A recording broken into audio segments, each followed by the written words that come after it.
નમસ્કાર. ધોરણ 5 વિષય અંગ્રેજી. તેની અંદર લિટલ સ્ટેપ 1 તેની એક્ટિવિટી નંબર 3 છે, જેનું નામ છે what is in my hand. આ એક્ટિવિટીની અંદર શિક્ષક વિદ્યાર્થીઓ પાસેથી અલગ અલગ વસ્તુઓ ઉઘરાવશે અને તેને એક બોક્સમાં જમા કરશે. ત્યારબાદ તે બોક્સમાંથી એક પછી એક વસ્તુ નીકાળી અને વોટથી પ્રશ્ન પૂછશે. કોઈપણ વસ્તુ વિશે જાણવા માટે વોટથી પ્રશ્ન પૂછવામાં આવે છે. તો અહીંયા આપણે કેટલાક ઉદાહરણોની મદદથી સમજીશું કે તે પ્રશ્ન અને તેના આન્સર કઈ રીતના આપી શકાશે. તો અહીંયા પ્રશ્ન છે વોટ ઇઝ ઇટ. તો વોટ ઇઝ ઇટ જ્યારે કોઈ વસ્તુ એક વચનમાં હશે તો વોટની જોડે ઇઝ આવશે અને અહીં ઇટ આવશે, પરંતુ જો બહુવચન હશે તો ઇઝની જગ્યાએ આર અને ઇટની જગ્યાએ ધીઝ આવશે. વોટ આર ધીઝ એ રીતના પ્રશ્ન પૂછવામાં આવશે. તો બોક્સ છે તો આન્સર આવશે it is a box. Then what is it. તો ઇટ ઇઝ અ પેન. તે પેન છે. ત્રીજો પ્રશ્ન છે વોટ ઇઝ ઇટ. તો સ્કેલ હશે એટલા માટે જવાબ આવશે ઇટ ઇઝ અ સ્કેલ. ત્યારબાદ ચોથો પ્રશ્ન છે વોટ ઇઝ ઇટ.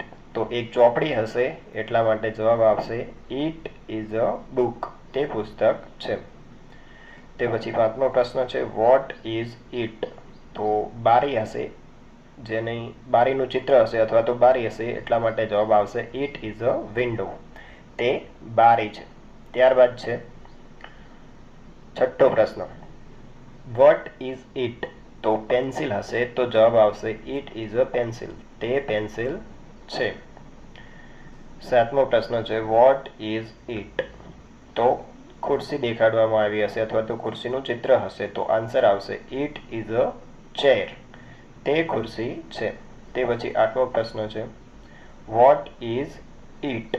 તો ચાર્ટનું ચિત્ર હશે અથવા તો ચાર્ટ દેખાડીને પૂછવામાં આવ્યું હશે તો તેનો જવાબ આવશે ઇટ ઇઝ અ ચાર્ટ. આ ચાર્ટ છે. ત્યારબાદ નવમો પ્રશ્ન છે વોટ ઇઝ ઇટ. તો પંખાનું ચિત્ર દેખાડવામાં આવ્યું હશે કે બતાવવામાં આવ્યું હશે તો તેનો આન્સર આવશે ઇટ ઇઝ અ ફેન. તે પંખો છે. ત્યારબાદ લાસ્ટ પ્રશ્ન છે વોટ ઇઝ ઇટ. તો ચોક કે ચોકનું ચિત્ર બતાવીને પૂછવામાં આવે તો તેનો જવાબ આવશે ઇટ ઇઝ અ ચોક. તો તે ચોક છે.